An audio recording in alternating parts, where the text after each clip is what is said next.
Olá, começa agora o programa Dualidade. Hoje nós estamos com o tema Juventude no Brasil. Estamos recebendo o nosso querido convidado João Tiago Garcia, que é ex-diretor do Departamento de Mocidades da USE de São Paulo e hoje é secretário da USE. Tudo bem, João? Tudo bem. Seja muito bem-vindo. Eu gostaria que você falasse um pouquinho de você. Bom, como você disse, né, eu estava como diretor do Departamento de Mocidade da USE, no estado de São Paulo, atualmente como diretor, como secretário, né, da USE, e também a gente atua na área nacional, na Coordenação Regional de Juventude, do Conselho Federativo Nacional, da FEB, e junto com as mocidades aí, né, trabalhando bastante. É um projeto bem incentivador, né, bem motivador. Me diz uma coisa, você com essa experiência toda, João, qual é a sua proposta de transformação perante os jovens, de até, entre aspas, assim, fazer cabeça do jovem? Qual é o seu objetivo, qual é o seu propósito dentro desse movimento todo para que seja um exemplo para os jovens? Acredito que o jovem, na verdade, ele precisa de espaço, né, para ação, né?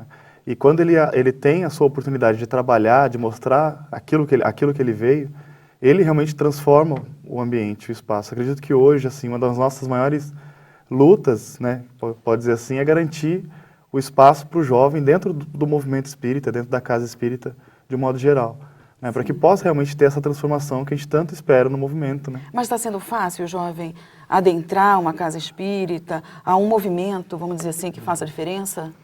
Então, tem, né? Algumas casas espíritas estão abertas realmente à participação do jovem. Algumas? Não são todas ainda. Por que Inclusive, tem até um documento que foi publicado recentemente, que é o Diretrizes para Ações da Juventude Espírita do Brasil. E ele convida, inclusive, os dirigentes a olharem para o jovem de uma outra maneira. Como que ele é olhado? Oportunizando ele ao trabalhar, né? Então, geralmente, o jovem é deixado de lado, tem um perfil, às vezes, de atendimento mais infantilizado, então, como se fosse apenas uma transferência, né? Quando, na verdade, o jovem ele quer participar, ele quer se envolver, ele quer que aquilo faça parte para ele, né? Seja realmente ele está sendo olhado como ele. Fosse incapaz de fazer alguma coisa? Muitas pessoas olham assim, né? Encaram o jovem como algo, não, é muito novo ainda, não tem experiência, não tem capacidade de fazer. E a gente vê hoje no movimento, principalmente aqui em São Paulo, né? A juventude tomando conta e fazendo, realizando eventos, fazendo atividades que dão, né, exemplo para muita gente grande, né? Sim, sim. Mas você acha, mas isso é uma realidade? A maioria das casas espíritas, vamos dizer, de São Paulo, tem essas portas, entre aspas, fechadas? Então, eu não sei se é a maioria, mas eu vejo que tem muitas casas que ainda tem uma certa resistência com relação à participação do jovem, né? Eu não sei se é medo, não sei exatamente o que acontece, porque também a gente tem que entender que o dirigente da instituição espírita, ele deve zelar por toda a instituição, né? Então, ele realmente vai ter alguns receios, algumas coisas, né? Mas se ele oportuniza o jovem à ação e orienta ele nesse sentido, ele vai ter um trabalhador, alguém que vai ajudá-lo dentro da tarefa. E não alguém que vai competir com ele, claro, né? Aquela coisa que acaba acontecendo em algumas casas de ter a mocidade, né? Acaba sendo algo isolado dentro do centro espírita, né? Então isso é muito prejudicial para todo mundo, né? Não só para... O que vocês fazem hoje para chamar o jovem para a casa espírita, desde criança até o jovem? Então, as atividades que acontecem geralmente na mocidade são basicamente os grupos de estudo, né? E a mocidade é interessante que ela envolve tanto o estudo quanto a amizade, né? Então, esses vínculos, esses laços que se criam em torno da doutrina espírita, né? Em torno do estudo da doutrina espírita, então, é algo que atrai muito, né? E é interessante também a gente perceber que a maioria dos jovens que participam hoje do movimento, eu falo aqui em São Paulo que a gente conhece mais, né? Não vem de evangelização, né? Muitos vêm de fora do movimento, então são da escola... Que nem eram espíritas. Não.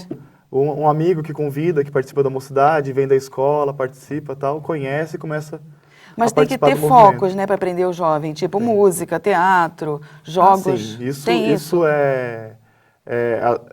São ferramentas, né, que se utilizam para dinamizar mais o processo dentro da Porque se for só o estudo mocidade. ali, não segura, né? E o estudo também ele tem que ter um olhar diferente, né? Porque não é uma coisa que você vai dar aula. Porque a mocidade não é aula.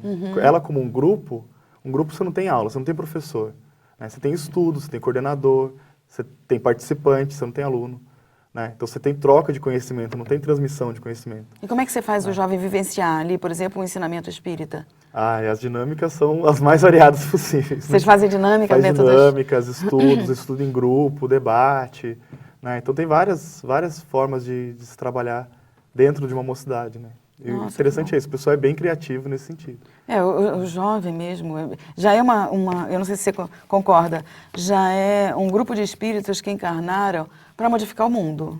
Ou você não pensa assim? Sim, eu acho que sim, porque na verdade os jovens desde muito tempo, né, já vêm transformando o mundo. Você pega vamos pegar do cristianismo, né, desde a época de Jesus, a maioria era jovem que estava do lado dele, né? Então ele vem transformando a questão da juventude justamente nesse sentido. E ele confiar, né? Então o exemplo maior acho que é isso, né? Confiar na juventude e propor essa mudança, né? Permitir que ela faça parte da transformação e da mudança.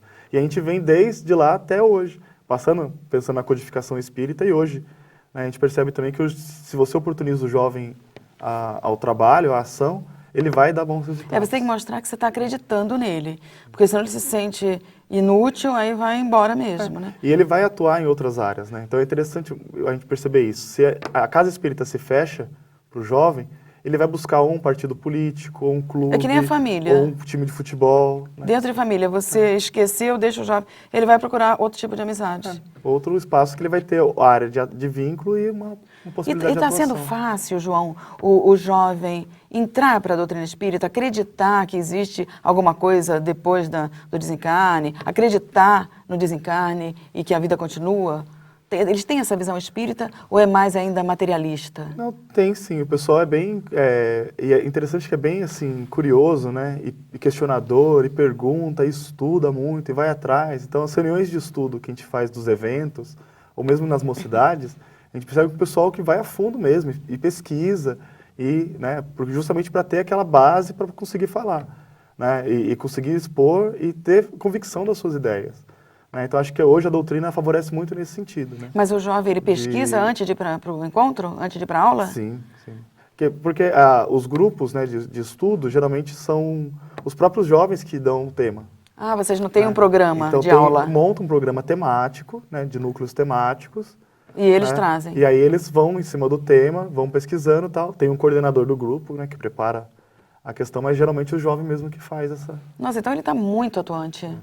Dentro do movimento, as mocidades espíritas que participam com a gente tem contato nesse sentido, a gente percebe muito disso. Assim. Os eventos, inclusive, que o Departamento de Mocidade da USE organiza, auxiliam muito nesse processo também. E aquele jovem mais ditador, mais assim, sabe? Olha, eu não quero que mande em mim, eu quero fazer o que eu quero. Está acontecendo isso? Ou realmente é a minoria e a gente investe de uma forma diferente?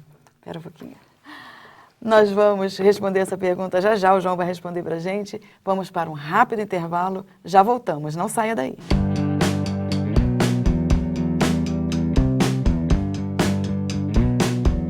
O Mundo Mar Repórter já se tornou a maior série de documentários espíritas da atualidade. Por isso, preparamos para você o DVD Mundo Mar Repórter, edição especial volume 1, com 3 edições do programa. Mortes coletivas. Esses irmãos que passaram por essas grandes tragédias, eles são socorridos imediatamente. O Evangelho segundo o Espiritismo.